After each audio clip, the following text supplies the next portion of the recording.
Now, before we start, I'd like to ask Pandita Vanita from Wales to chant a prayer. Pandita Vanita, please go ahead. Om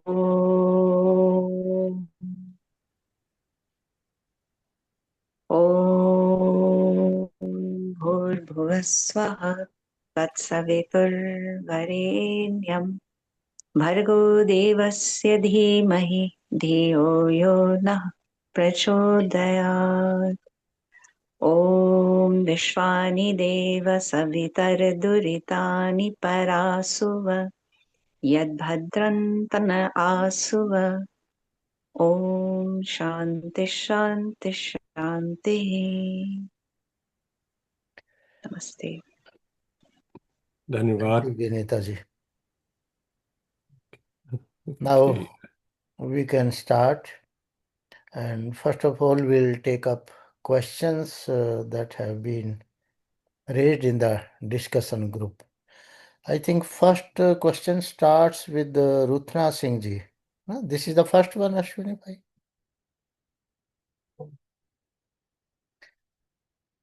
The question is that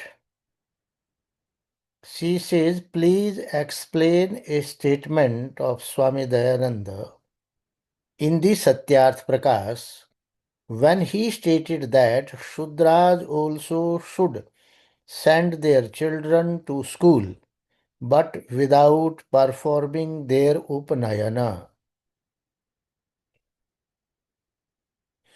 Further on, it is stated that a Shudra should be taught all Shastras bearing the Veda. This has confused me somewhat. Actually, first of all, we must be very much clear regarding these terms. Shudra.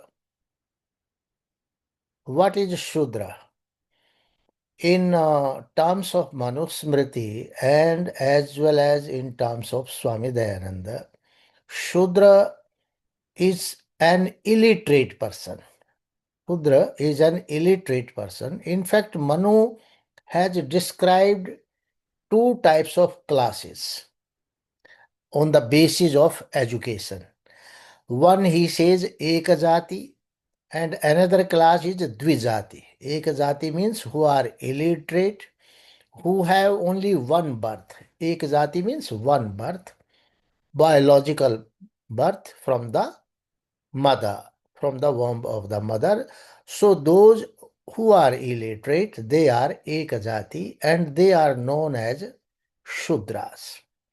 Second one, they are Dvijati who have taken birth from the womb of the mother as well as from the womb of the Acharya. In Vedic system, a children when he starts getting education, he will no longer remain in the house of his parents. He will go to the Gurukula, Acharya Kula or ashram, whatever it is. So for the rest of the time, if he wants to get education, he will be a residential scholar over there. So, and that is how he is known as the Antevasi. Antevasi who resides in the womb of the Acharya. So, in the Vedic parlance, the people who are educated, they are known as Dvijati. And mostly the professionals, Vaishyas, Kshatriyas and Brahmanas, they were Dvijati, they were educated, and who remained uneducated, they were called Shudras or illiterated. So all those Shudras, a person, if he is illiterated, he will be either a skilled labor or unskilled labor. That is why they will work over there. Now the question is that Swami Dayananda says Shudras should send their children to school, but without performing Upanayan. What is this? Means the parents who are illiterated. Swami Dayananda is giving instructions to them because the educated parents, they will certainly educate their children, they will send them to the Gurukul. But sometimes we have even experience in India also, the laborers who are working, and they also think that their children, they will also become labor, they will do their jobs after that, and they don't want to teach them. So he is giving instructions as per the 19th century conditions of India to send their children to the schools. And at the same time he says without Upanayan. You know what is Upanayan? Upanayan is a preparedness for education, and the parents who are educated, they can do Upanayan of their students in their house itself. Even the parents, father, mother, if they are educated and they have started giving some instructions, education to their students, to their children, they can do their Upanayan. There is no need of the Acharya. But the Shudra illiterate person, because he is illiterate, being illiterate, he can't do Upanayan. So Swami Dayananda says, you don't do Upanayan, you send them to the school, the Acharya will do the Upanayan. Indirectly, it means like that. And another, further, it is stated that a Shudra should be taught all the Shastras bearing the Veda. This is also important to understand. When we go by Manusmriti, Manu direct specifically says that from the age of 18th till the age of 24, a child can go to the Acharya Kul, because now we have started sending the students even a preschool, nursery, whatever it is, in fifth standard, after in the age of fifth class, in the age of fifth year age, he goes to the school. So now the things have changed. But Manu, during those times, and the same has been accepted by Swami Dayanand, he says, if a student is ready to study at the age of 8, that means he has the sanskaras of a Brahmana, intellectual sanskaras of an intellectual person. If he wants to study at the age of 12, at least he has that sanskaras of a Kshatriya. And if he goes by 18 years, that is Vaishya. So this type of category he has mentioned, and at least by the age of 22 or 24 he should go to school. And if he fails to go to school or go to the Gurukula by within this period, he will remain as Shudra. So if you want to teach the Shudra means who did not attend the Acharya Kul, even by the age of 20 or 24, so what will happen? Do you think you will be able to teach him the Ved? And in the old age, if he starts learning, so he will learn some Shastras only. He will not learn any. He cannot go up to that stage. He will become the scholar of everything. Even in our practical life, we can see if you start something in old age and very late, you cannot cover all the things. But there are some exceptional cases, they may do it, but generally it is not possible. So only the perception that we can get from this statement is like that. If a Shudra means if somebody starts studying very late in the life, he can be taught some Shastras, because the Veda will come the last.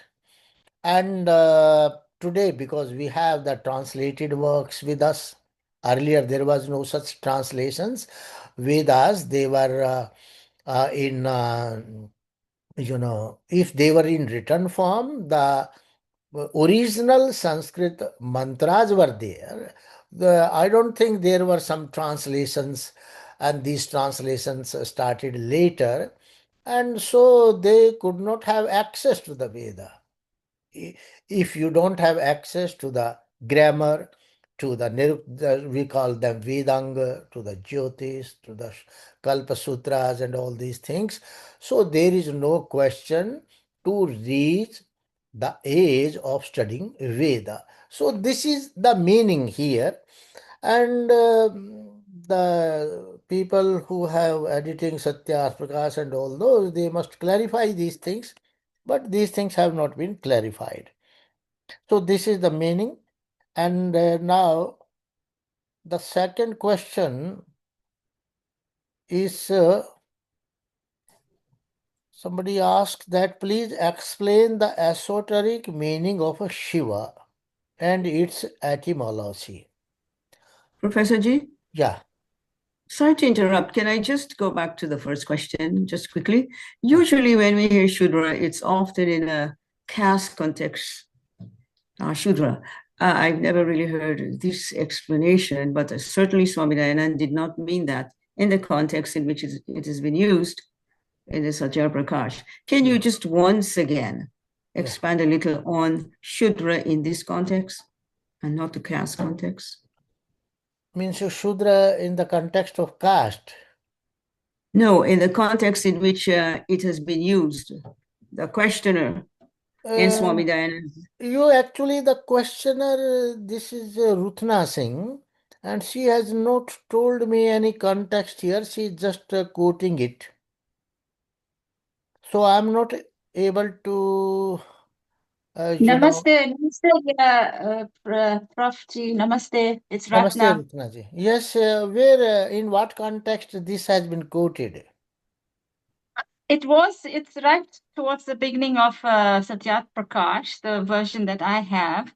And yes, there was the confusion now. Why is Swami Dayanand saying that when we know him to be one who promoted equality in life, right? Yeah. See towards all human beings, all of nature. Right. So that became a bit of a concern for me. How Actually, can you make a what's the statement? problem?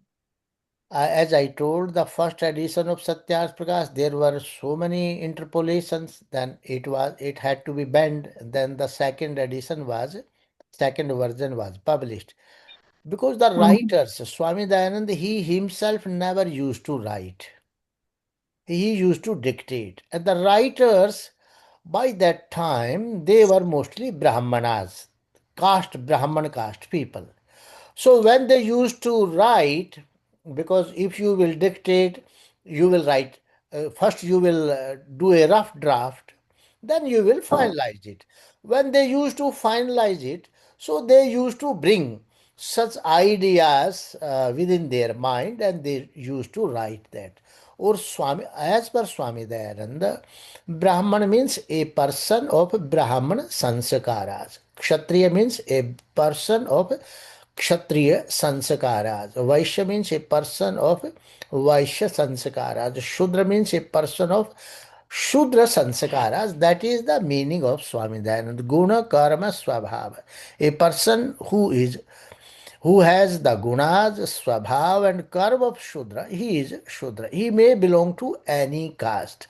And even during Manusmriti's time, there was no caste system prevalent.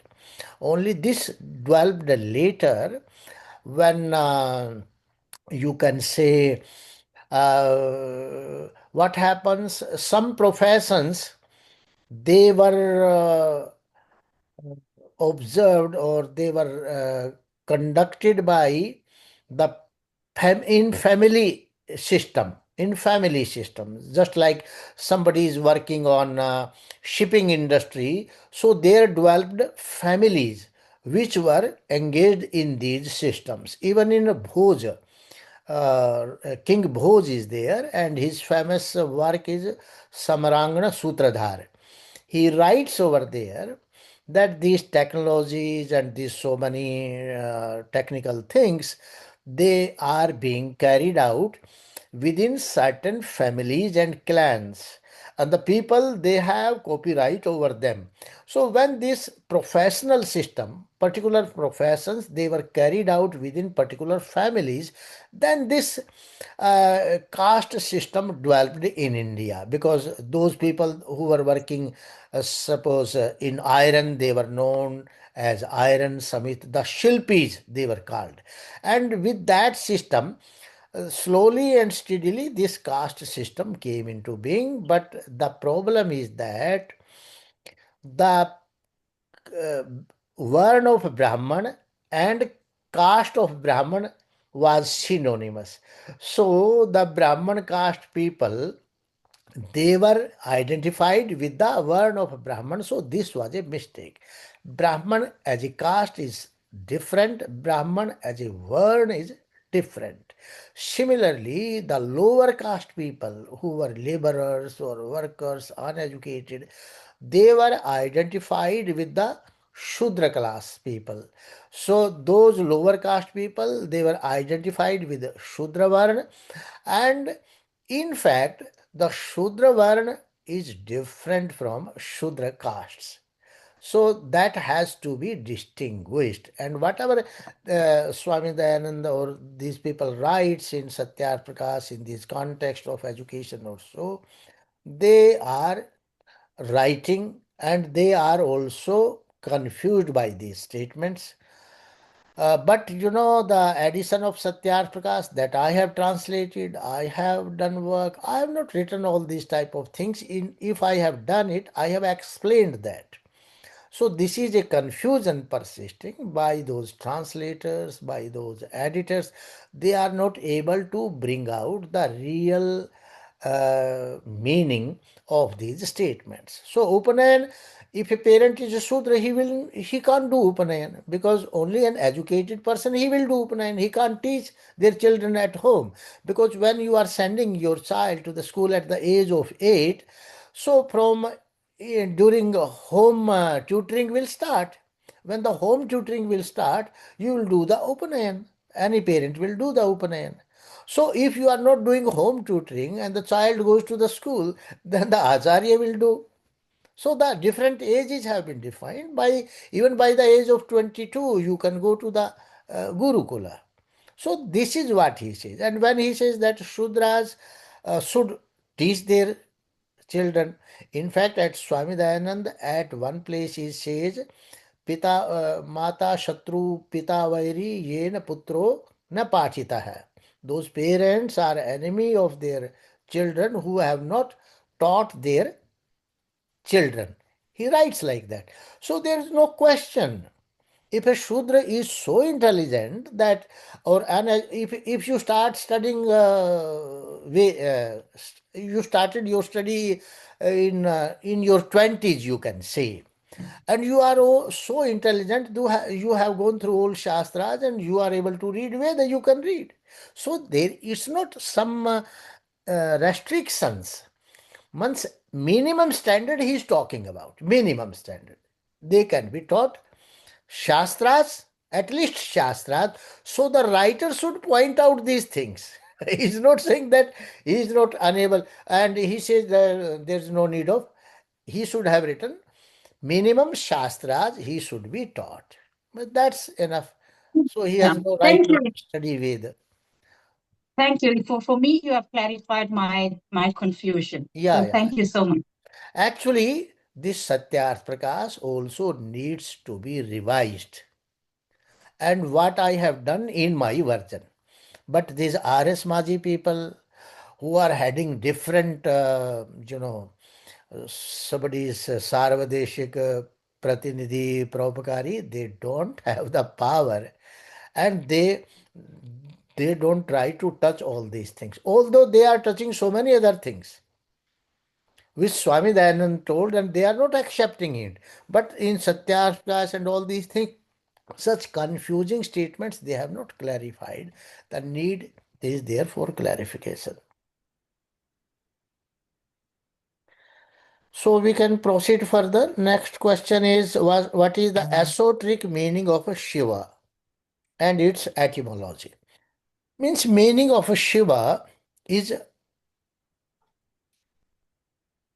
well-being. Shiva means Kalyanakari, which, you know, conducts the well-being or welfare of the people. So God is known as Shiva because he has provided so many facilities for the well-being and welfare of the souls. But later on, when the Murti Puja started in this country, Shiva was, you know, depicted in a murti, and people started thinking that this is the only Shiva. And Shivalinga, as I explained, it was not, linga means some symbol. Shivalinga, that black statue, is the symbol of darkness when the sun is not there, or the setting sun. And if we take, because in Vedas, Shiva, Shankar, and all these words, they have been used in the name of Brahman also. So there also the darkness means there is no activity. When there is no activity, that is known as the dark uh, state, dark condition. Just like when there was no creation, before that creation, tam eva idam agra asit. In Nasadiya Sukta and other Vedic mantras, they say tam eva idam agra asit. Only tamas was existing earlier. What do we mean by tamas? Tamas means no activity. Everything was in a stilled state, in equilibrium state. So that tamas, that inactive state of the universe, is symbolized by the word tamas in Vedas. So that blackness is also the symbol of that. Just like Jyotirlingas are there are 12 Adityas and 12 Jyotirlingas. So every month, the monthly sun of 12 months, the sun of 12 months, they have their own properties, heating system, and impact on the earth. So they are known as 12 Adityas, and they are being identified with golden color. Golden is the symbol of energy. The active energy is symbolized by Hiranyagarbha, just like we call the Hiranyagarbha Sukta. So that is by gold. And inactive energy, or the Prakriti, this is all Prakriti. The inactive Prakriti is symbolized by Tamas.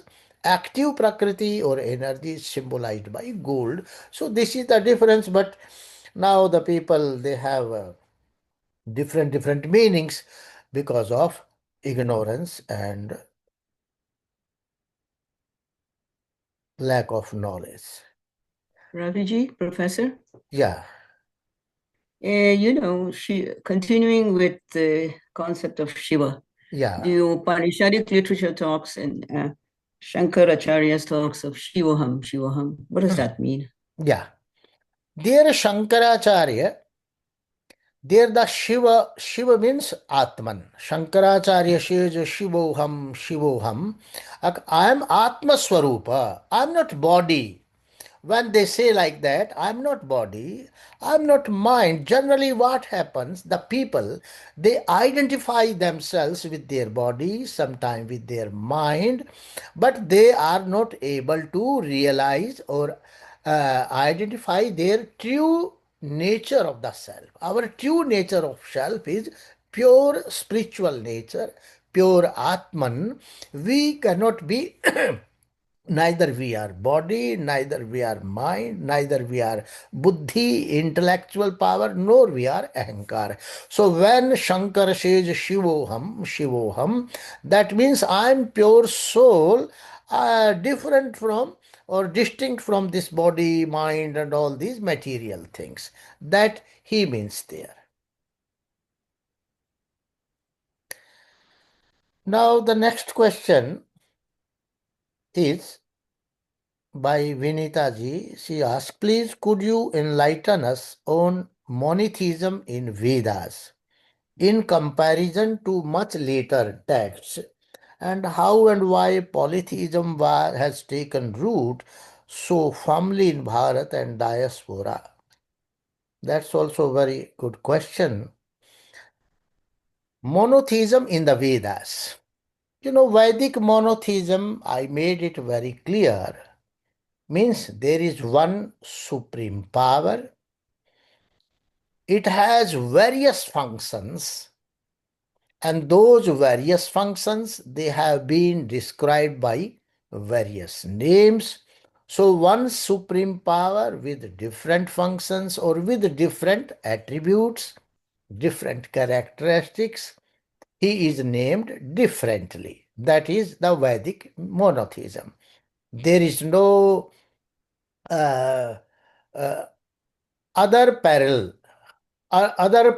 power to him. There is no parallel, unparalleled, advitiya, no second one. There is no representative. He has no substitute. That is Vedic monotheism in simple terms. Then the next question is, the next portion is, just a minute. In comparison to much later texts, in all Sanskrit texts, the same monotheism has been followed. Sanskrit text means Vedic Sanskrit text or Ars texts written by seers. And everywhere else also, just like if somebody is talking about Shiva or Shakti. Suppose we go to the Shaiva Tantra. They are talking about Shiva and Shakti. So, in fact, there Shiva, he is also Brahman, and Shakti is Prakriti. The same thing, but what happened? Different schools developed, and people just like they started propagating their own school, and they said, no, that Shiva is there. So, they started creating confusion because they wanted to bring the people to their fold. This sectarian bias developed in the realm of the God itself. There came the Neo Vedantins. They started Ishwar, Brahman, and Maya. So their Maya is also a sort of Prakriti. That is not different from Prakriti because the changing law, the law of dynamism, it always works with the Prakriti, not with the Brahman. So Brahman is there. Then they started saying, then Brahman, when he joins with the Prakriti, he becomes Ishvara. Brahman never joins with Prakriti. Prakriti has a distinct existence. Brahman has the distinct existence, but he triggers Prakriti for this, agitates Prakriti for this creation.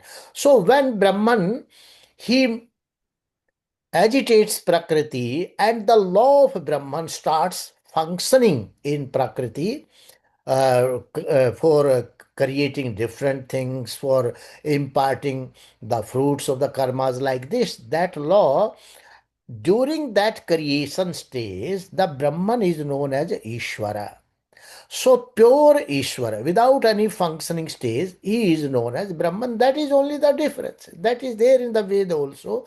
So there is no something different that Brahman when gets illusioned or when becomes ignorant, he becomes Ishvara. That's not like that.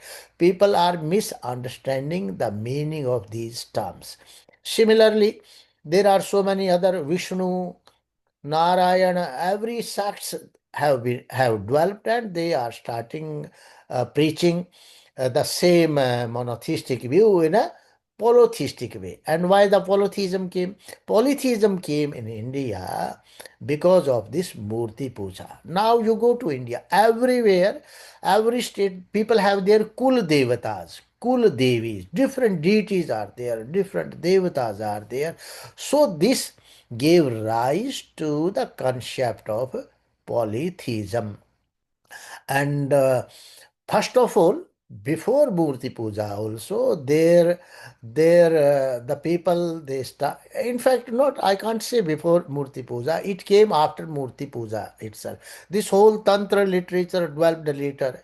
This Neo Sankhyas, Neo Vedantins, they all came later, not before that. Even Shankar wants to say something, but the Shankara's follower, the Neo Vedantis, they are even interpolating his words also, interpolating his statements also. They have added so many new shlokas.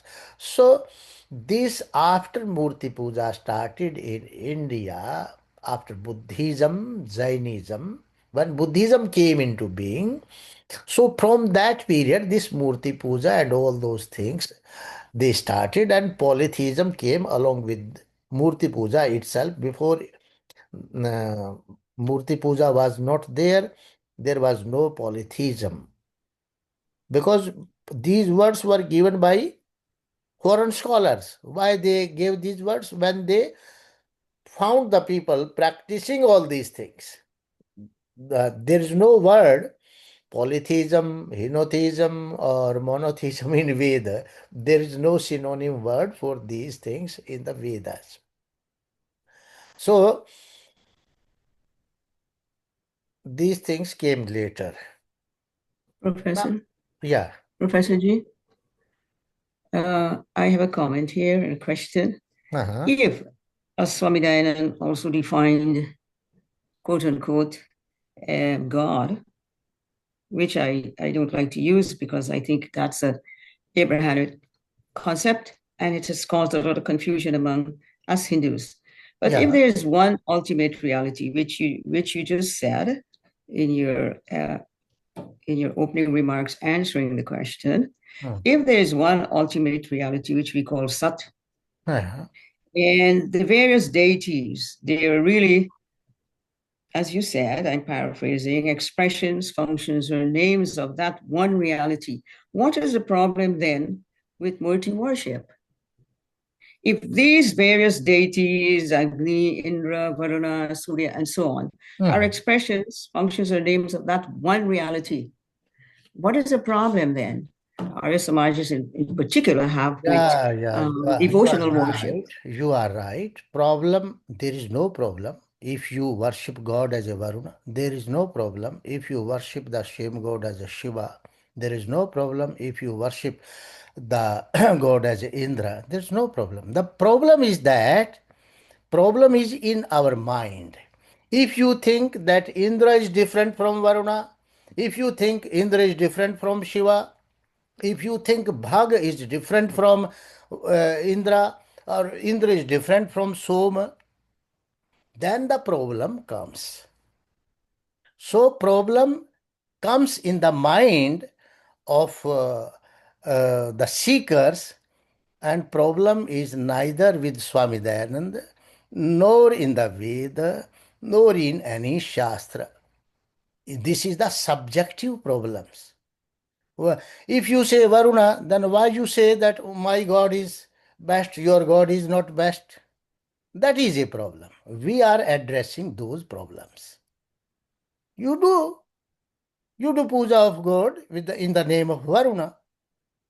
What is henotheism? This is only the idea of henotheism. You say in one context or at one place, other gods are also existing, but you say mine God is working here. I am the superior one. He is inferior to me. And there were a lot of classes during medieval period on these subjects. Everybody was saying, no, Shiva is the most powerful. Then say, no, Shakti is more, Durga is most powerful, Vishnu is powerful. So what is this hell? We are addressing these things. You cannot say if God is one and all these names belong to the God, so all are equal. Nobody is superior or inferior. Nobody is more powerful or less powerful. So there is no problem with Swami Dayananda. There is no problem with the Veda. There is no problem with the Shastras. But the problem is with those worshippers.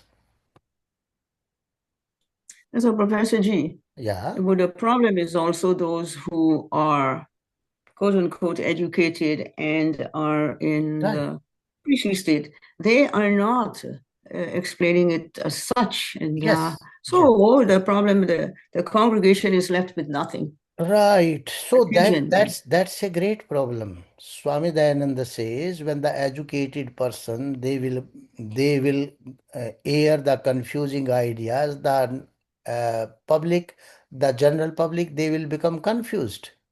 So now more and more education is there, and the more and more superstition is also there. So this education, that is why it is said, this education is only for earning money, earning livelihood. This is not the spiritual education. Spiritual literacy is also required. That is why the people, they may have uh, you know right understanding, valid knowledge about their life, birth, transformation, and all these things, because of this education has left the spiritual part of the life unfolded. So that is required. That's why the people, they are following these mahantas, babas, and all these things, because our education is not complete education. It's lopsided. It gives you instructions for the one side, how to earn money, how to feed your belly, how to quench your thirst or hunger, like that. This education is that side. That's a problem. Problem is with the educated people who are not able to give reflections on the properly on different aspects. So, any question, or we can proceed further? So one more question is there in line with Vinitaji's question. Please explain Vedic henotheism with references to the Vedas. How does Vedic monotheism differ from Abrahamic monotheism? This is also a very good question. In fact, this Abrahamic monotheism and all these questions will be, coming in the next lecture. I have compared everything over there. So I'll just briefly say that Vedic henotheism, as I told, Indra, Varuna, Nasatya, Bhag, Som, all these deities are there. But these deities, if you think them in a spiritual aspect as the deities, then all deities, they are the names of one and the same Brahman. Just like in a local system, Vishnu Sahasranam is there. The book is Vishnu Sahasranam. Vishnu Sahasranam means 1000 names of one Vishnu. So here in Vedas, there are total 4 Vedas, there are around 951 Devatas. So these Devatas are the subject matter of the mantra. So these Devatas, they have some spiritual meaning, adhyatmic meaning, they may have the adhidaivik meaning, astronomical meaning, and they may have the uh, adhibhautik meaning as per context. So suppose there are 951 devatas, and suppose these all devatas, they are the different attributes of the Brahman. So there we can say that 951 names of the gods are there in the Veda. Just like those Vaishnavite says there are 1000 names of Vishnu, but they are not telling that Vishnu is also the Brahman, is not separate from them. So this is the same way. So henotheism starts when we think that this Vishnu is separate, this Soma is separate, when we talking about the distinctions between the devas. If I am worshipping Vishnu at some occasion or in some context, this Indra is powerful, just like for bringing rain. The Indra is required for bringing rain, and for waters, Varun is required. For getting money, Kubera is required. So if you have this type of concept, then you are entering into the idea of henotheism. Whereas one Brahman, whether you call him Vishnu, you call him Kubera, you call him Soma, he is providing everything. He is providing you rain. Through his system, you are getting sunlight. Through his system, you are getting life. You are getting these vegetables, or everything you are getting through his systems. Just like what happens, one prime minister rules the country. There is one government. But in government, there are different ministries. They are looking after all those things. So they are working under one instructions, or they are the offshoot of the same system. One governance, central governance, and it is being federal system has, or some centralized system is there, and it has so many branches. The same way is there. So you cannot think that only if you want to meditate on Brahman and want to have some desire, so you can ask, or you can worship the same Brahman for those desires, not different Brahmans or different gods parallelly existing for granting different things. It's not like that. So that is henotheism. But when you consider them all the names of one god, that becomes monotheism. And the now question is that how Vedic monotheism differ from Abrahamic monotheism. It's also a great question raised and doubted by so many Pauranikas also, and even these Islamic scholars, Christians, they also started saying that Swami Dayanand got the idea of monotheism from these Abrahamic religions. And so many RS Maji scholars also, they also raise these type of doubts that there is no monotheism, but Swami Dayanand got this idea of monotheism from these religions. No, Swami Dayanand never got any idea from these religions that there should be monotheism. There is a lot of difference between the monotheism of Vedas and monotheism of Abrahamic religions. First of all, if we talk about God, then it's form. Regarding form, the Vedic monotheism says that God is nirakara, it is formless. And all Abrahamic gods, they are anthropomorphic. They have thrones, sometimes they have hands, they have voice, like that. As per Vedic monotheism, the same Brahman is omnipresent. He lives in all places. But their God, it is living in heaven, or sometime, above creation. It's not existing everywhere. So, Vedic monotheism, the Vedic Brahman or God is unchanging. He cannot change. But their God, it displays emotions, anger, regret, jealousy, and all those things. Then Vedic God is genderless, there is no gender, but their God is mostly male oriented, male described. Vedic God is unborn, but their God is sometimes begotten, just like in Christianity. So far as creation is concerned, Vedic God, it organizes the eternal matter Prakriti for creation, that is also existing parallelly. But their God, it creates out of nothing. There was nothing and it started creation.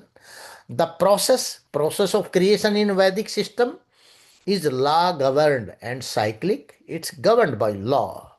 But their process is sometimes event based and once for all. It creates once and that continues. There is no concept of dissolution or all these things. Our creation is scientific. Vedic system, it talks about scientific and some order. And Their creation is miraculous. God created, it was a miracle. So far as we say law and justice, Vedic God or Brahman, it has given some rita. It works as per the law. Whatever karma we do, automatically we'll get the same type of fruit. But their system is it's a divine command. If you do wrong, you cannot be forgiven by the God. As per your karma, you will get the award or reward or punishment, whatever it is. But in their system, forgiveness is there. If you believe, if you have a belief in certain thought, certain system, you may be forgiven. But here there is no such forgiveness system. As per law of karma, you will get the punishment or reward, whatever it is there. In our system, in Vedic system, accountability, individual accountability is there. Whatever you are doing, you are being held as accountable. But in their system, if you do something wrong, it some mediator is there, prophet is there for your rescue. Here no such system is there. So lot of difference is there in Vedic monotheism. In Vedic monotheism, God never incarnates. As Puranic also they incarnates, but their system God descends. It descends, and in our system, God is infinite, it cannot become finite. And in their system, God is the part of history. So this is how so many differences are there. We'll discuss all these things in our fifth lecture. So any other thing or okay, now. Professor G, quick comment? Yeah. Question? Despite all these shortcomings you outlined, which are beautiful, I hope we get some notes on that in the comparative question I asked. How do you, despite all of these, how do you explain the exponential rise of Islam and Christianity today? Actually, Islam is a political religion. Okay, it's political based, it's not a faith based system. So they did it by hook or crook. There was no some ethics and moral system followed. We have seen in the history they used to tell lies. Our rulers, our kings, they used to follow some dharma, some ethical moral rules. If you are weaponless, then they will provide you another weapon, then they will fight. If you are if you have started fleeing from the war field, they are not going to attack you. But there is no such ethical and moral systems in their system, and they propagated it as a ruling system. And we were more spiritual. There was no such spirituality. So they spread, their mission was something else, and our people, we could not realize that system. So the whole things continue to change. This entire Asia, it was earlier Buddhist country. Now they have become more Christians and Islamic. When these Europeans ruled the whole over globe, they converted people by forcefully. They converted. Even the Muslims, they converted people forcefully. But in India, we never did this. Even about Ashoka, it is said, he told, अब भैरी घोष नहीं होगा, धम्म घोष होगा. धम्म Ghosh means now we will use dharma for conversion or bringing people to the fold of Buddhism. It will not be by war or fight or force. So this ideology, due to the ideological differences and due to the sluggishness of our rulers, and our the intellectual people who were thinking that these murtis will look after everything. Today also you just see the films. So many TV serials you see. Everybody goes to stone made murti and starts praying, do this, Bhagwan, help me, like that. So this type of feeling, so long as we will remain in this system, we will be losing and we will be wiped out, no problem. Because we do not have any good strategy, we do not have the proper knowledge, and we do not want to awaken ourselves. We think making a temple is the goal of the life. That is not the goal of life. So, this ideological difference is there. That's why these people, they are coming forward. They have strategy to capture you. We don't have any strategy.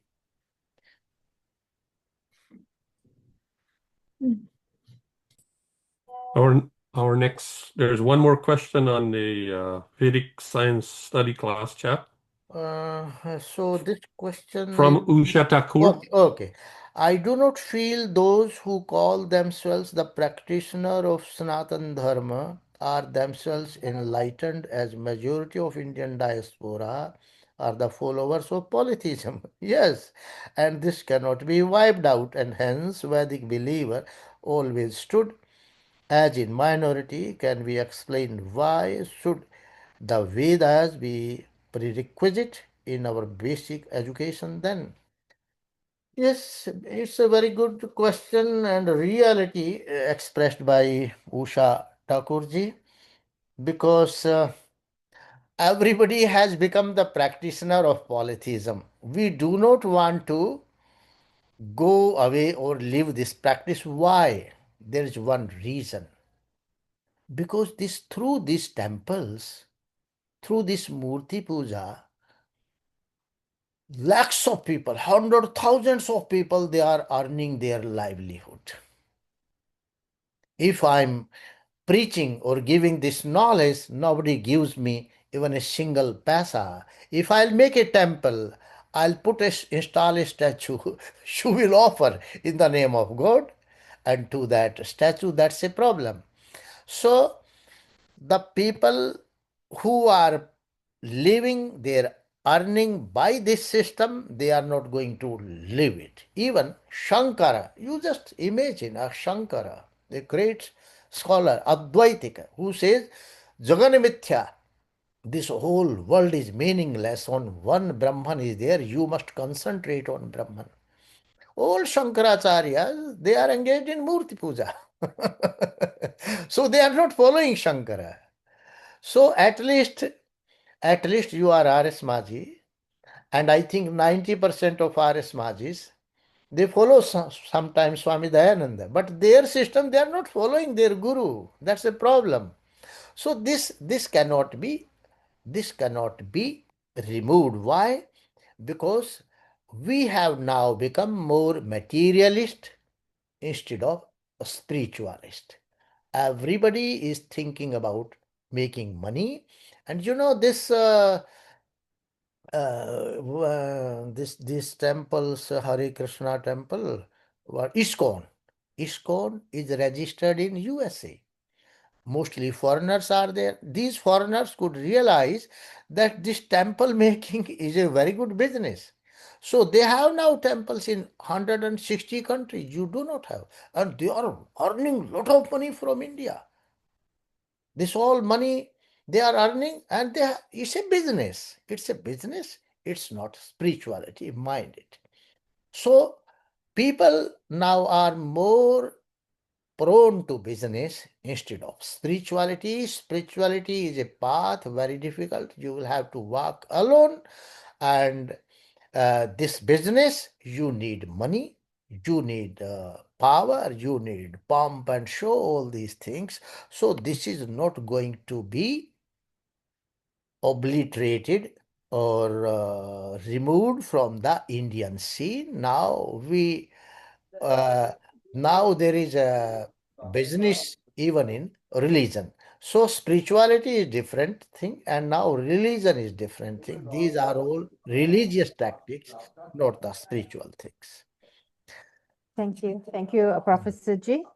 I have another question, if you Yeah, don't mind. yeah. Uh, while I'm doing the Havan, I have to do some explanations. I'm stuck somewhere, so I need clarification. Right. When you're saying we have the tamas period where there is no activity, it is the dark stage, means we have, in the other word of analogy, no education also means dark stage. So you enlighten your education yourself by educating and bring you from, they said, from tamas to rajas and sattvic. Now, this stage, this is a stage, from stage I am burning the samidha. I am saying, hey Ishwar, मुझे तामस से राजस और सात्विक की तरफ ले जाइए. जी. Can you explain to me, please, how I will elaborate rajas and sattvic? Because when I am doing the action of the samidha, I am dipping it in the ghee, which is saying, मैं तो श्रद्धा भक्ति और विश्वास के साथ आपकी तरफ आती हूँ, to make me what, Sachitanand? Can you explain it to me, please? मैं हिंदी में एक्सप्लेन करूं आपके लिए? हाँ, मुझे तो वो हिंदी आती है. ठीक But है. for the rest, I am not sure. No problem. For the rest, I have already told. देखिए, तमस जो शब्द है ना, तमस का एक्चुअल मीनिंग है इनएक्टिवनेस. जैसे Okay. सत्व रजस तमस 3 गुण हैं.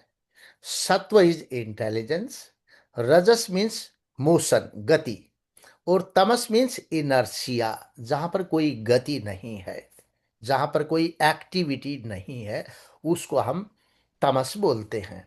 अब क्या है, जो मैंने क्रिएशन के बारे में बताया कि जब सत्व रजस और तमस की एक साम्यावस्था होती है, हार्मोनाइजेशन होता है, तो उस स्थिति को हम प्रलय कहते हैं. वहां कोई एक्टिविटी नहीं है. अब यही जो तमस शब्द है ना, ये अप्लाई किया जा सकता है. इसको इसके आधार पर हम सिंबलाइज कर सकते हैं कि कोई, आप जब ज्ञान प्राप्त नहीं करते हैं, कोई एक्टिविटी नहीं हुई ज्ञान में, तो आप तमस में हैं, आप अंधकार में हैं. इसलिए अज्ञान को क्या है, अंधकार से जोड़ दिया गया है. अज्ञान रूपी अंधकार है. जब हम एक्टिविटी करते हैं ज्ञान की, तो हम कहते हैं ज्ञान का प्रकाश हो गया है. ज्ञान का प्रकाश हो गया, तो हम ये कहते हैं कि हमें अज्ञान के अंधकार से ज्ञान के प्रकाश की ओर लेकर के चलो. मंत्र का भाव ये है. अब एक और शतपथ ब्राह्मण का मंत्र है, तमसो मा ज्योतिर्गमय. ज्योतिर्गमय. मुझे तमस से, अज्ञान रूपी अंधकार से ज्ञान के ज्ञान की ओर प्रकाश ले की चलो. ओर ले चलो. फिर कहता सतोमा असतोमा असत. तदगमय. अब असत क्या है, जो अज्ञान है, जो अविद्या है ना, वो असत है. हाँ. तो जो ज्ञान है, जो विद्या है, वो सत है, उसी का सिंबल है. इसलिए कहता मुझे सत से, असत से सत की ओर ले चलो. और फिर क्या कहता है, मृत्योर्मा अमृतम अमृतम गमयः. गमय. जो अज्ञानता है ना, ये जन्म और मृत्यु का कारण है. विद्या, अविद्या जो है, उसी के कारण जन्म और मृत्यु होगा. अब अविद्या क्या है, अगर ये भी हम समझ ले, अविद्या क्या है, जो चीज जो नहीं है उसको वो समझ लेना. जैसे आत्मा है, हम शरीर को आत्मा समझते रहे, सब लोग समझते हैं. जैसे किसी ने आपके शरीर पे चोट मारी, तो आप क्या बोलेंगे, ओ मेरे को मार दिया, ऐसे बोलते हैं ना. हम सभी लोग अविद्या में, अज्ञानता में अपने शरीर को आत्मा मानते हैं. तो कहता है ये जो अविद्या है, ये मृत्यु और जन्म का कारण है. कहता है मृत्योर्मा अमृतम गमय. अमृतम गमय. जब मुझे ठीक ज्ञान हो जाएगा, तो मैं मोक्ष की तरफ चलूंगा. इसलिए वो कहता है मुझे मृत्यु से मोक्ष, सत से असत से सत, और तमस से प्रकाश की राजस. ओर अज्ञान के अंधकार से ज्ञान के प्रकाश की ओर लेकर के चलो, ये प्रार्थना हम यज्ञ में करते हैं, क्योंकि यज्ञ तो स्पिरिचुअल एस्पेक्ट है ना, तो हाँ, ये हम उसमें करना चाहते हैं। तो राजस राजस क्या बोलता है ये? है, राजस, राजस राजस होता गति, गति जिसमें गति। गति हो। परंतु यज्ञ की प्रार्थना में तमस से रज की बात नहीं है, वो एक अलग है, वो तमस से सीधा सत्व की बात है, प्रकाश की बात है। रजस तो क्या है, जब आप देखिए कैसे होगा, आप अज्ञान में हैं, तो आप हाँ, ज्ञान प्राप्त करते हैं क्या, पहले आपको मोशन लेके आना पड़ेगा ना, रजस में पोषण का। एक्टिव हो जाएंगे तभी तो ज्ञान प्राप्त होगा।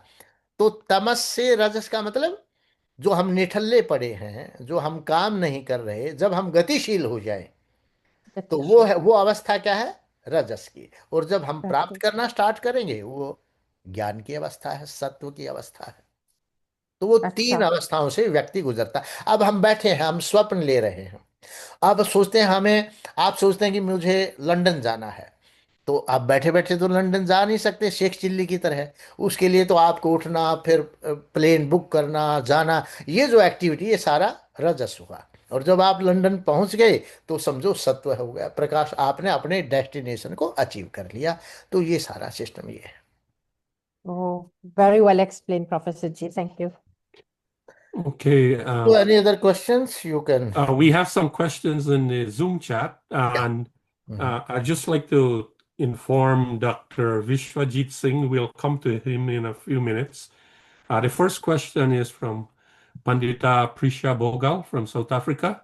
Mhm. And she says, the lecture highlights the name of God with respect to the attributes and characteristics of Mhm. God. Can you please give us a quick overview of the interpretation methodology and framework for interpretation of Ved mantras in context of Adi Daivik, Adi Bhumik, and Adhyatamic Yeah. framework? So, Yeah. In fact, what happens, because Brahman is the creator. Brahman is the creator, and his action, Brahman is one supreme power, and his action is the creator. So there are three, things exist parallelly: one Brahman, another Prakriti, and third one this souls. So when creation takes place, Brahman activates everything.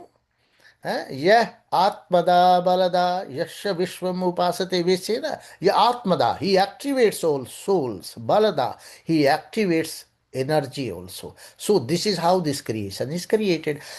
Not only he activates, but he governs it also. He governs, supervises it, because he is all pervading everything that takes place, whether an emotion, any reaction, whatever takes place in this universe, that is because of Brahman. If the element of Brahman is taken out or removed from this creation, nothing will work.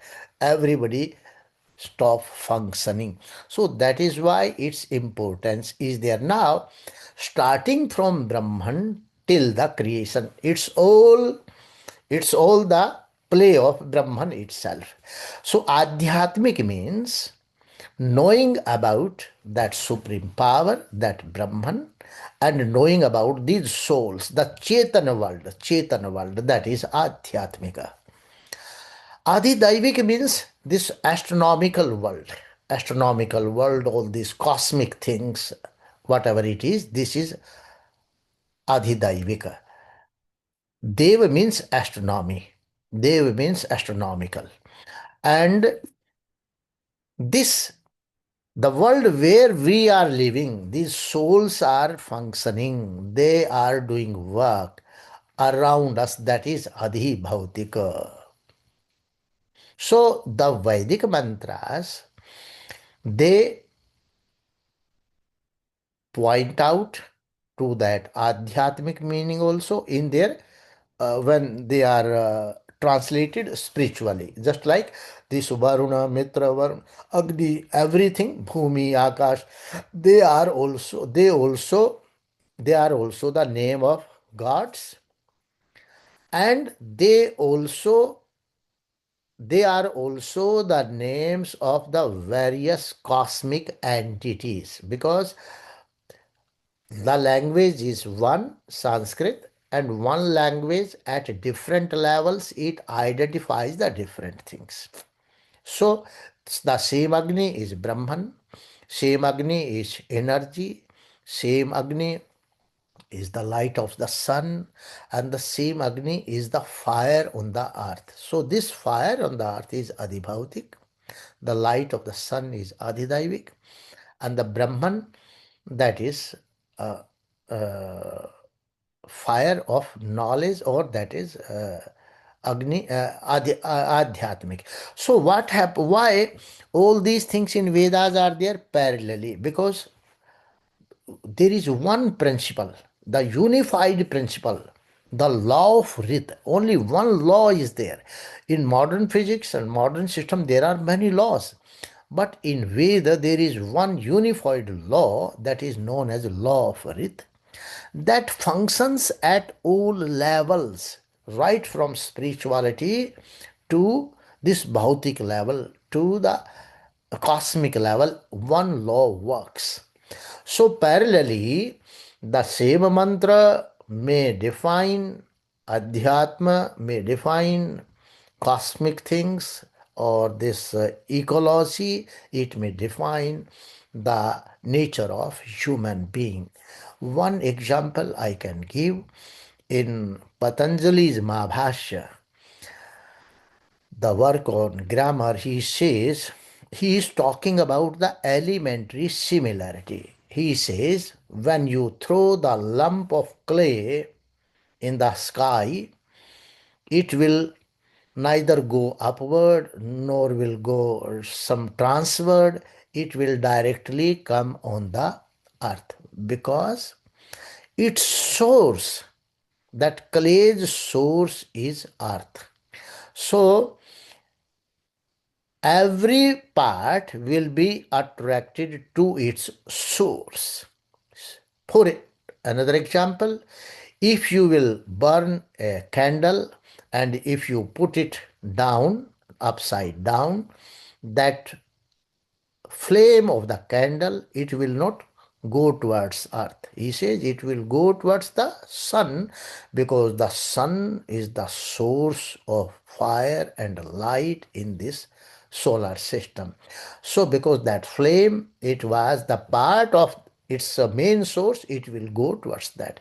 Similarly, he says further, suppose the head is there, animal head is there, cow head is there, and when the cows from the herd are released, so every cow will come to its calf, not to other's calf, because the source will occupy its part, or the part will go to the source. So the same rule of elementary similarity, source and part rule, is applying at all stages, in social sphere, in cosmic sphere, and every sphere.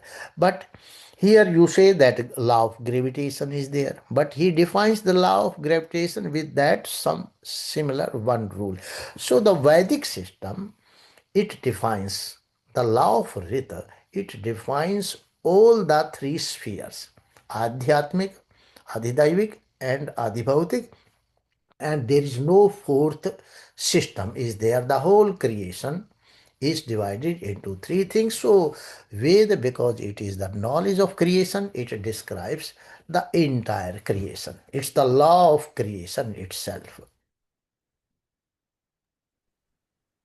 Our next question is from Pandita Vasanti Bogal from South Africa.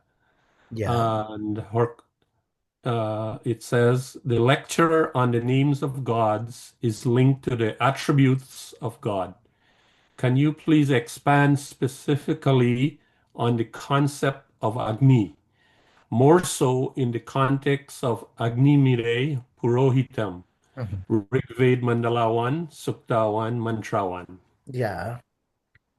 So Agni, in this first mantra of the Rigveda, Agni Mile Purohitam Yajyasya Devam Ritvijam Hutaram Ratna Dhatamam. Yaj is the Yaj has many meanings. Yaj is the process of creation is also Yaj. And that process of creation, who starts? Agni, Brahman, he starts. So Agni Mile Purohitam, he is the Purohita of the Yajna of creation. That's how it may relate to Brahman.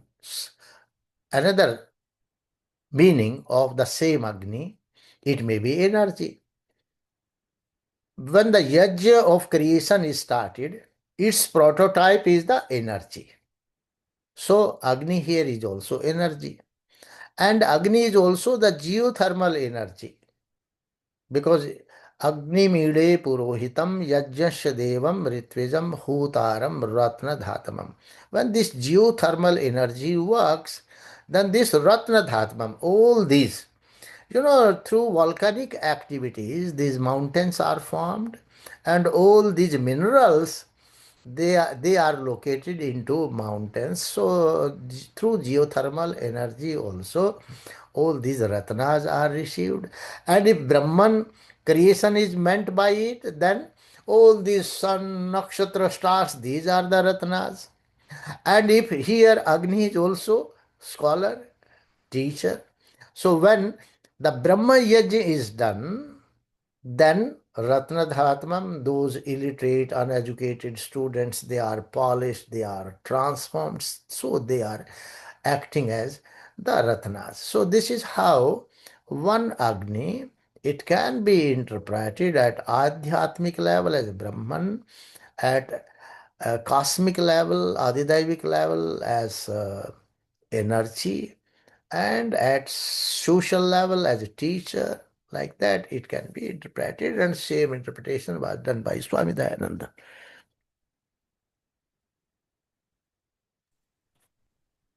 Our next one is from Dr. Vishavjit Singh from Haryana.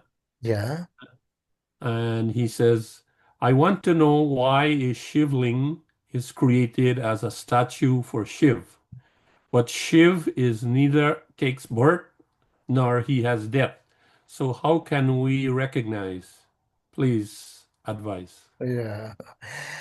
Actually जो शिवलिंग है ना, वो तो शंकर ने क्या किया कि जब बुद्धिस्ट और जैन लोगों का प्रचार ज्यादा फैल रहा था, क्योंकि उन्होंने मूर्तियां बनाई और सब लोग उन मूर्तियों की ओर आकृष्ट होके उनकी तरफ बढ़ रहे थे, पूरा लोग बुद्धिस्ट बन गए थे, इतना प्रचार था। तो उनके जवाब में उसने सोचा कि भाई ये जो हमारे वैदिक लोग हैं, ये तो सारे मूर्तियों के प्रवाह में बह जाएंगे। तो उसका एक टैक्टिकली उसने शिवलिंग स्थापित कर दिया। अब ये ईश्वर का सिंबल है, क्योंकि आप इसकी पूजा करें। तो उस ढंग से उसके तो एक, इसलिए उसके बारे में कहा जाता है ना कि उसने बौद्धों को भी पराजित कर दिया। शंकर ने एक बहुत बड़ा उसका कंट्रीब्यूशन था। तो उस दृष्टि से उसने इसको रखा। लिंग का अर्थ है एक सिंबल है, और इसका आकार भी गोल है, ताकि पूरा ब्रह्मांड भी स्फेरिकल है और सब कुछ है। तो ईश्वर भी जब सर्वव्यापक है तो वो स्फेरिकल सिस्टम में ही है। और उसका अर्थ प्योर ब्रह्मन भी है, क्योंकि वो इनएक्टिव है, उसका तमस का ये सिंबल है। तो उस ढंग से एक सिंबॉलिक शिव का वो था। क्योंकि बौद्धों ने कहा ईश्वर है ही नहीं, तो शिव ने उनके विरोध में कहा कि सब कुछ ईश्वर है, शंकर ने। और तो उधर वो जैन लोग और ये सब मूर्ति पूजा कर रहे थे, तो अपने लोगों को, ताकि सब वहां पर डिस्ट्रैक्ट ना हो जाए, उसने इसको इसकी स्थापना कर दी की। Dr.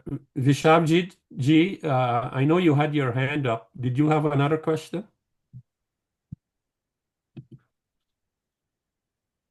Okay. Okay, so next question is from Dr. Meena Singh in Toronto. I have heard a sermon from a pandit that the three gunas are similar to the superego, ego and id in psychology. Can you comment? Thank you. Actually, the ego psychology is different from the ahankar of Vedic word ahankar. Here, Generally, people translate ahankar as ego, but it's not like that. Ahankar means the sense of individuality. I have a distinct existence. I'm an individual. My identity is distinct. So, this ahankar is the hurdle or the obstruction on the way of merging with the Brahman or achieving moksha. So, this ahankar is different, and that id, ego, superego, that is a different concept in psychology. So that is the concept given by Freud. So we have nothing to do. Our ahankar is nothing to do with that. Id, ego, superego. I see by Sindhu Bogal, you have your hand up. Yeah, yes. You are muted. Prof, Prof, namaste.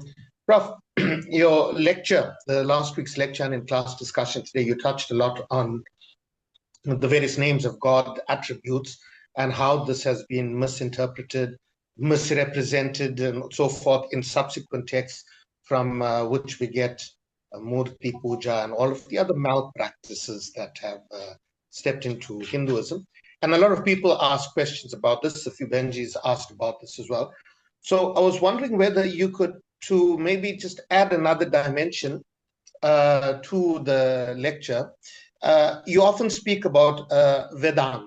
You know, to understand Ved, you need to understand Vedanta. That's one of the primary things you bring up all the time.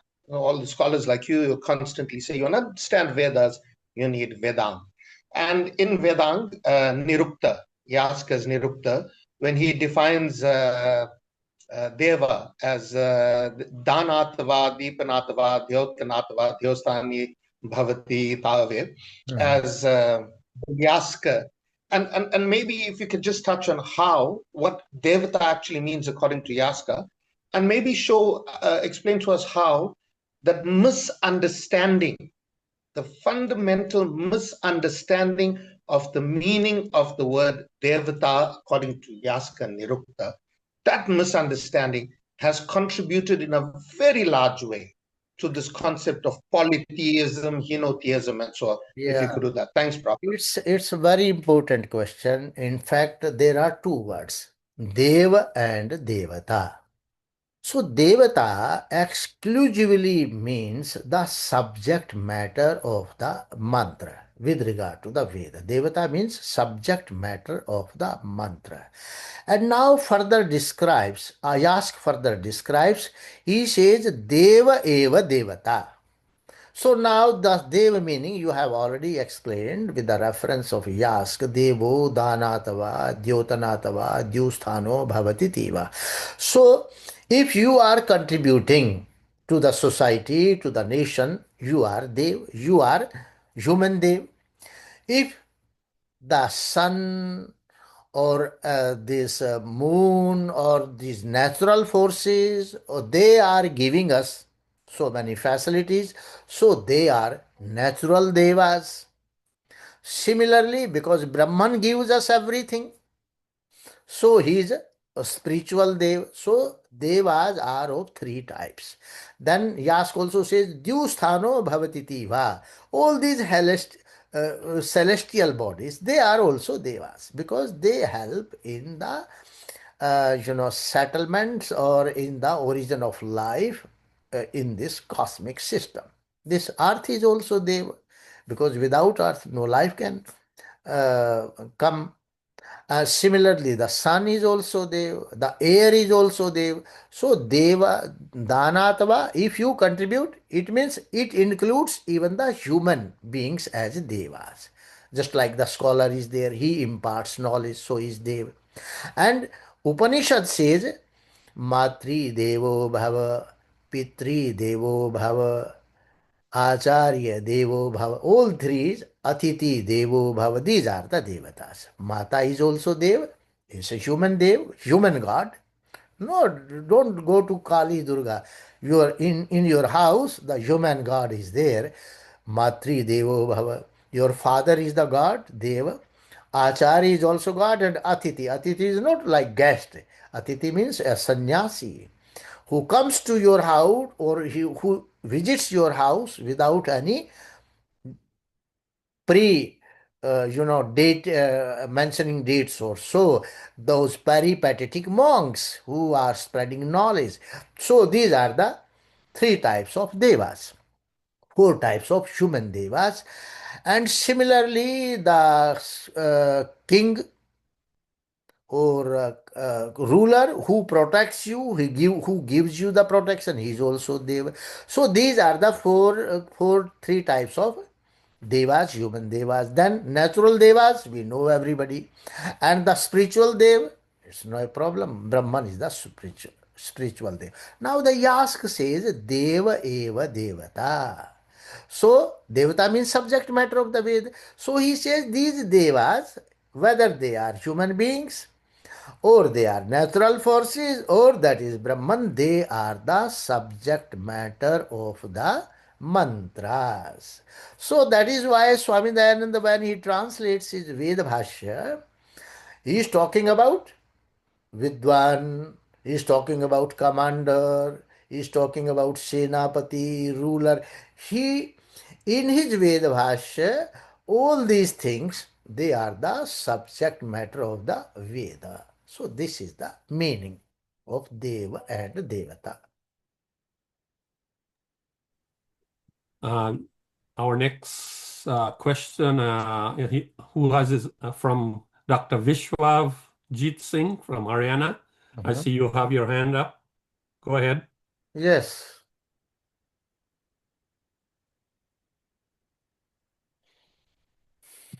You have to unmute. पूछिए विश्वजीत जी, पूछिए.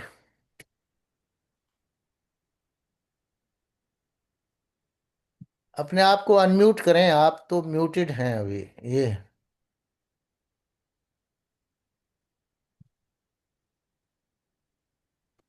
Okay, let's move on. We have one more question in the chat, and it's from Pandit Vinita in Wales.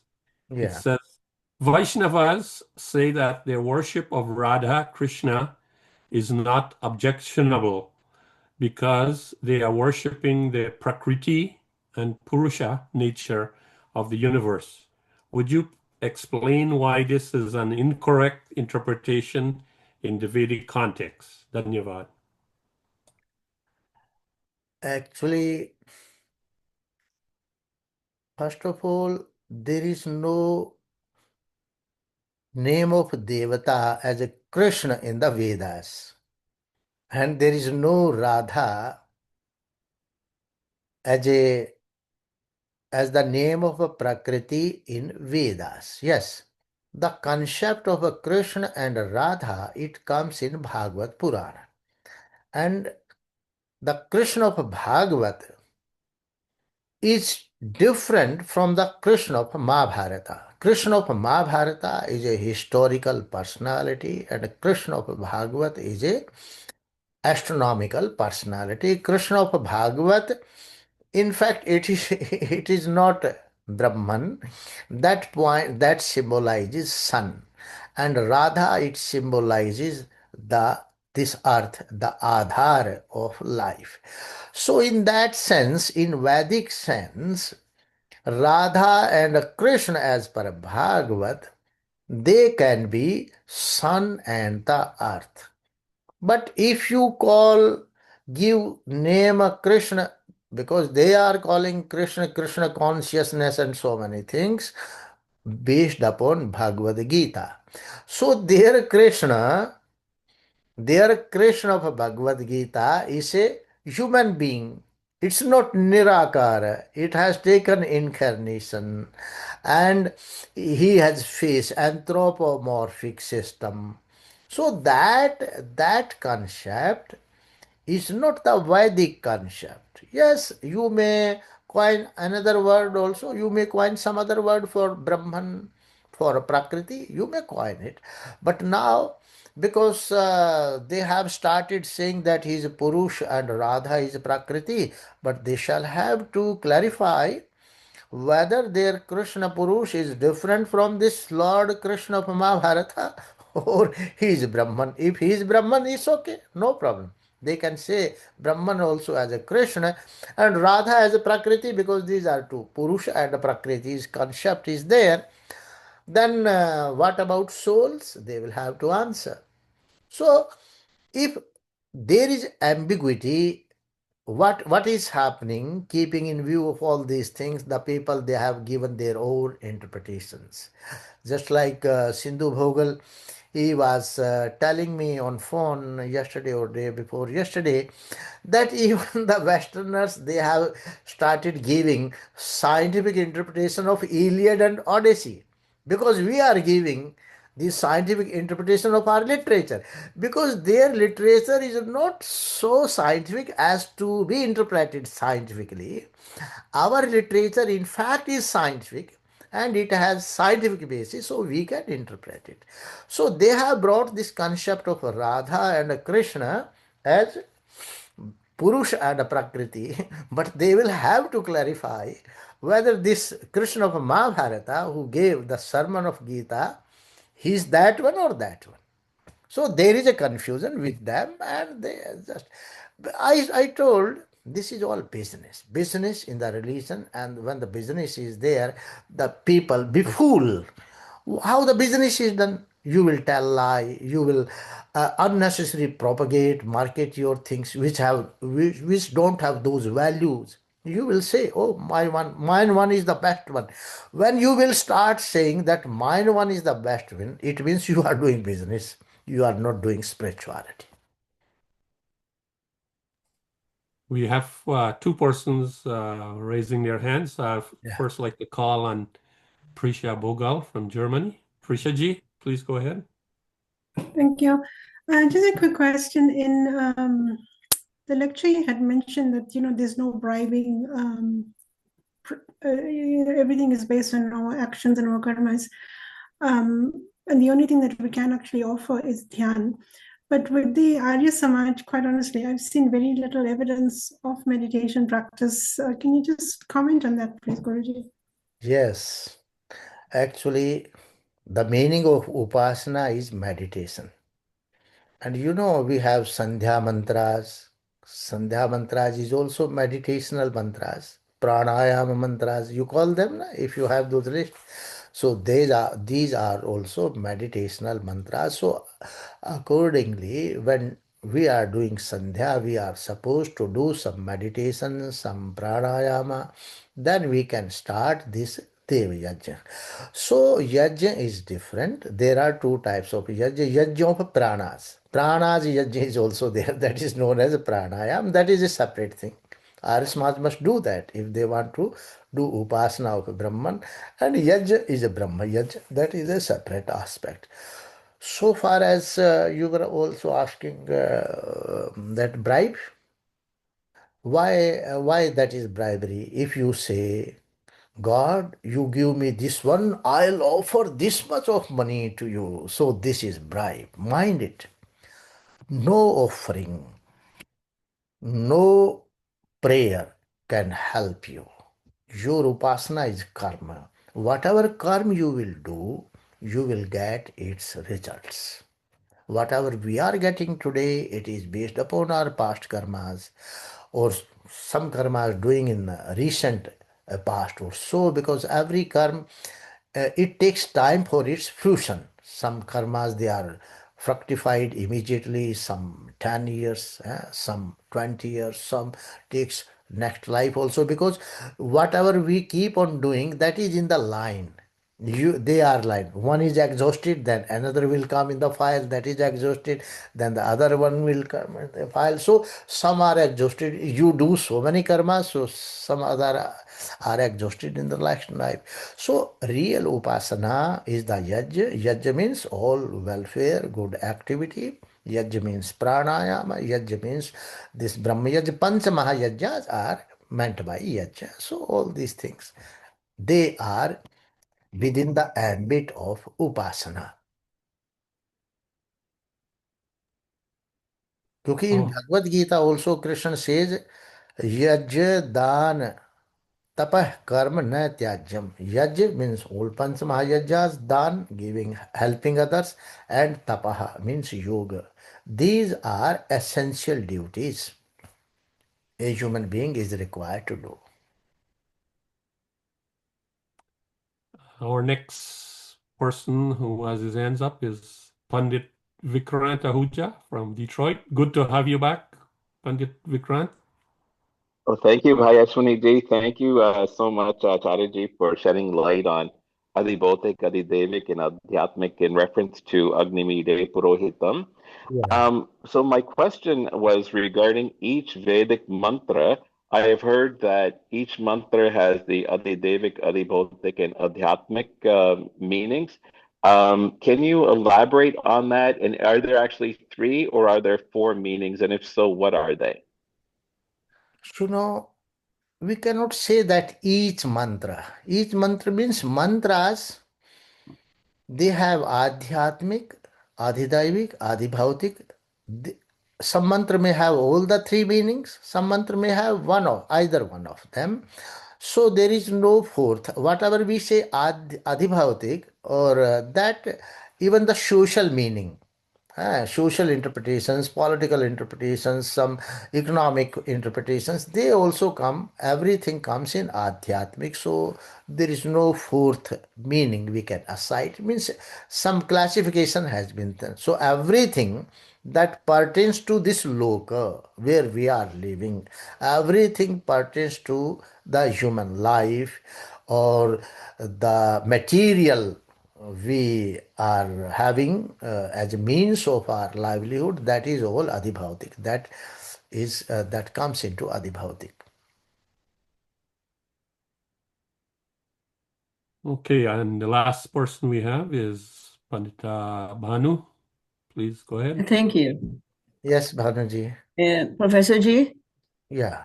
I want to go back to the question on, or the comment on creation. I've been for a long time been confused with this term, and that is used in our understanding or explanation of Hinduism and Hindu philosophical thought.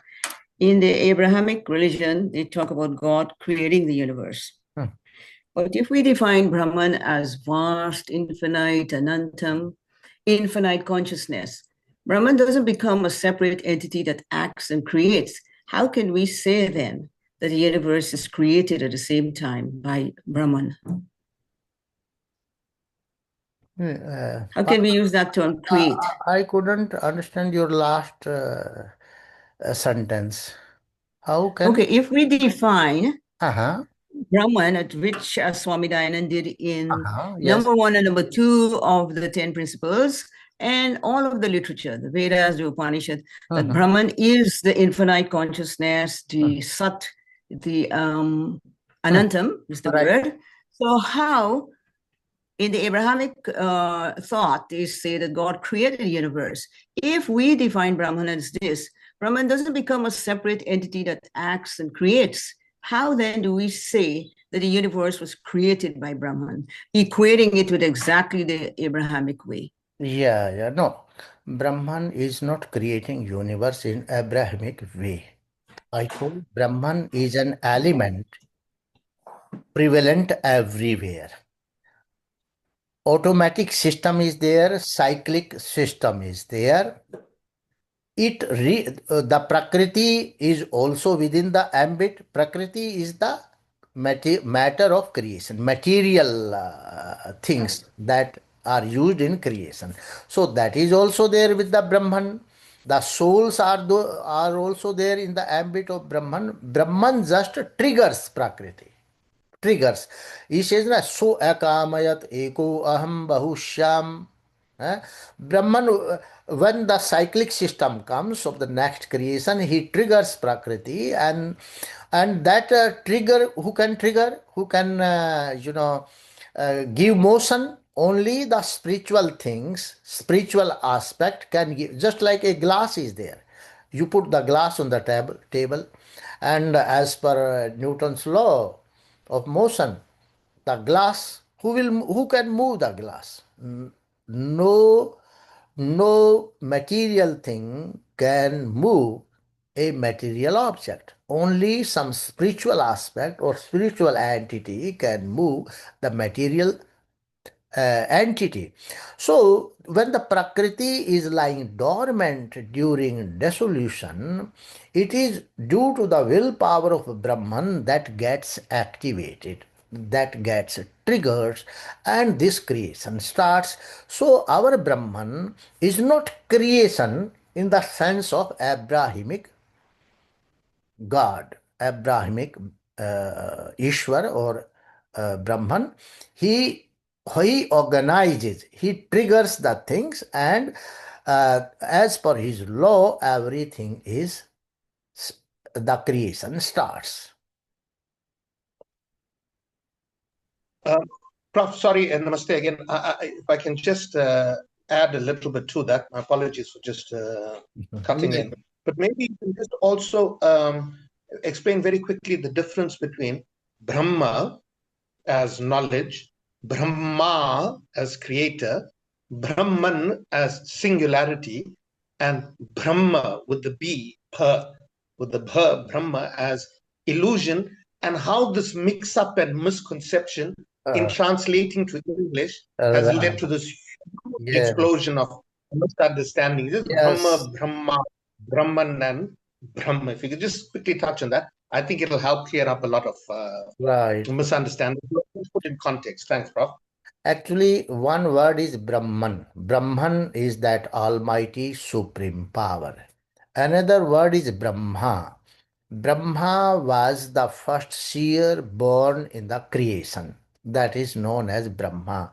So when we say Brahma is the creator, this Brahma is not the creator who was born first. That Brahman is the creator. That Brahman, that is all. That may also people they call that Brahma, but when we say Brahma as a creator, that is only the Brahman we point out. So Brahma is a seer himself. He was not creator. Brahman is the creator. He is the organizer. He is the destructor. So these all attributes, they can be assigned to the Brahman, what I call as Brahman, because Brahma, the word is Brahma. When that will be inflected, Brahma, Brahmani, Brahmani, like that, the Rupa system is there.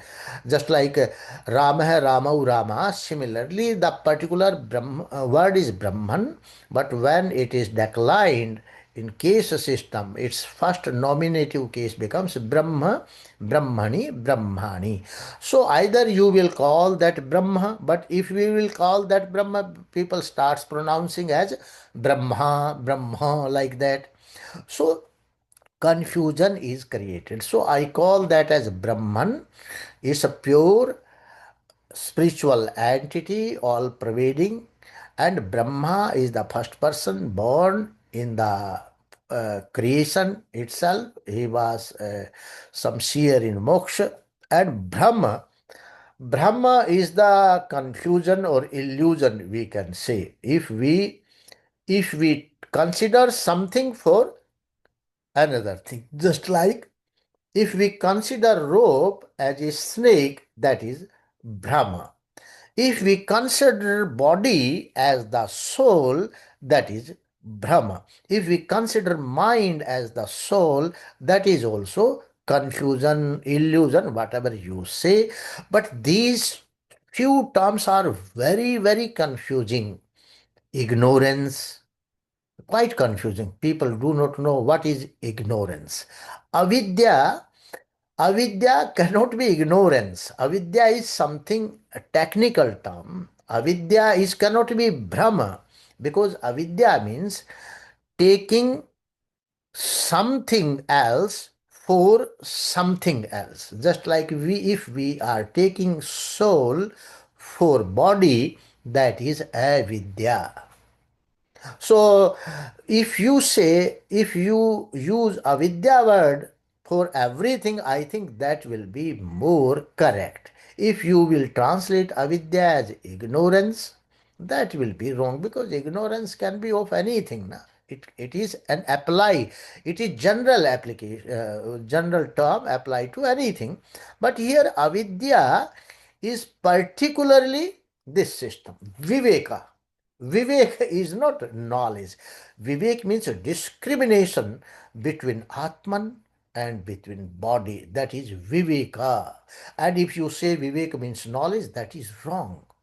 So, and when the knowledge system is used, so vidwan, evam, janati, like these words, so that knowledge in Sanskrit philosophical terms is realization.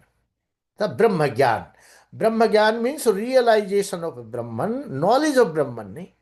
Because knowledge of Brahman is the valid information of Brahman. So Brahma Gyan means realization of a Brahman. So in that these few words, 2, 3 terms, they are very confusing. And the people, they are not able to understand it. Sometimes, generally, we translate Vidya as knowledge. So Vidya means taking soul for the soul itself, that is Vidya, Viveka. Vivek Jagrit ho gaya. Vivek Jagrit means you have realized the true nature of your self. That you are a soul, you are not a body, neither you are a mind. So these terms are technical terms and they must be used in their real connotation. Okay, our next person who has his hands up is our friend Murti from Kerala. Murti, unmute and ask your question. Okay, sir, Namaste ji. Namaste, Namaste Murti ji. Sir, so in regards to the multiple layer of meanings in the Vedic mantras, right? So not every mantras have that multiple meanings, right? But Sometimes they may not have, sometimes okay, they sure. may not. Yeah. Okay, so Not sir, essential with means mantra. It may point out to all the 3 meanings. Sometimes it may point out 1 meaning also. It's not necessary okay, that every mantra will have. Sometimes not only 3. If I say this adhibhautik, it means biological, at physical level, at physiological level, at zoological level, any meaning can be there. So these are okay, the broad categories, and mantra, sometime it may define all categories and sometime it may less also. So we can okay, be rigid sir. about So with respect to Gayatri mantra, does it have like the multiple layer of meanings? So if so, what are they, sir? it. It can have, And yeah. whether Because is here Gayatri and we yes, are sir. praising or we are, invoking Okay. Savita. So Savita is Okay. Brahman because he Okay. creates everything. Savita is Sir. also sun because sunlight is the cause of, Yes. origin of life here. So even Okay. your inside body system, Savita is also there. So it may have many interpretations because there is a rule for interpreting Vedic mantras, and the rule is all Vedic mantras, they do not have direct meaning. Abhidha. Okay. Abhidha means direct meaning. They Okay. all Vedas are interpreted in a lakshanic meaning, lakshana, figurative way. Means Okay. direct meaning is not there, some figurative meaning. It points out to something else. Prokshapriya ivahi devaha. So if you will directly translate Savita as sun or Agni as fire, it's not the meaning. It's lakshanik. Mimansa, in Pur Mimansa, Jaimini says, Chodana lakshano artho dharmaha. The figurative meaning of Chodana means Veda is their real meaning. So if you do some how can you find out the intended sense? You will have to apply some suggestive meaning is there, some symbolic meaning is there, not apparent meaning is not there. Apparent Okay. meaning is not there. That apparent meaning, it suggests some different meaning. It points out, symbolizes some different meaning. That is how then Vedas can be interpreted. So all sciences can be there in the Vedas because of this system. this suggestive meaning system, this symbolic meaning system. No, it will, 10,000 mantras are there. You can't have anything in 10,000. The whole universal knowledge how can it be there in 10,000 mantras? Thank you, sir. Yeah. Pandit Bhanu, did you have another question? No, G, thank you. No. Oh, if not, we have a last question in the chat from Dr. Vishavjit Singh. It says, in my knowledge, Shankar and Shiva God are different because Shankar has taken birth, but Shiva God has no birth. Please clear this point. As I told, these are the names of historical personalities also. These are the names of the gods also. Just like Varun is the name of Brahman. Today also there are so many Varun. So in historical perspective, the Shiva came. So you can't say that Shiva is different from Shankara. Shiva was the name of historical personality during some times, and it was the name of the god also. In Manu Smriti, Manu says, directly he says that वेद शब्देभ्य एव आदौ पृथक नामानि संस्थास विनिर्ममे.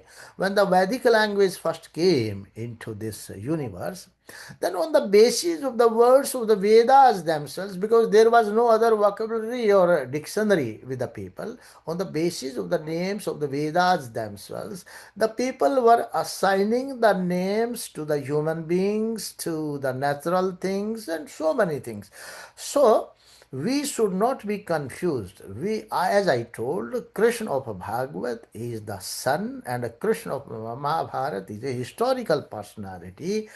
Similarly, Shiva and Shankara, they were the names of the Brahman also, and they were the names of the historical Shiva. So we cannot say that Shankara or Shiva, one is historical, both. Shankar may have been, just like the Adi Shankar is there, is historical, but that Shankar is also the name of the Brahman.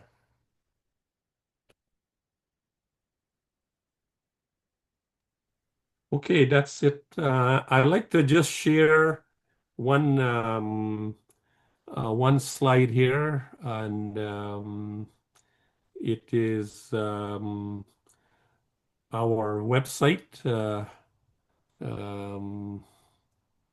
Let's see here. Just to remind people that we have everything on this website, on our website, VedicScience.net. This here is the Zoom link for our discussions, which we are having right now. All you need to do is click on this Zoom link, and it will take you on to the meeting. If you're going onto Zoom with a meeting ID or a passcode, this meeting ID and passcode is right besides it. So it's always there. It's not going to be taken off. So if you lose it, you just come on the website.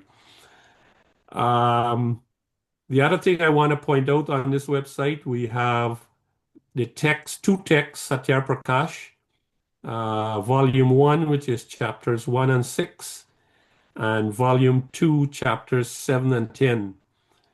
And then we also have the book Autobiography of a Mahayogi.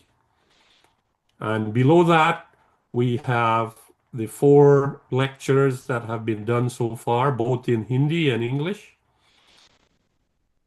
And then below that, we have the course books.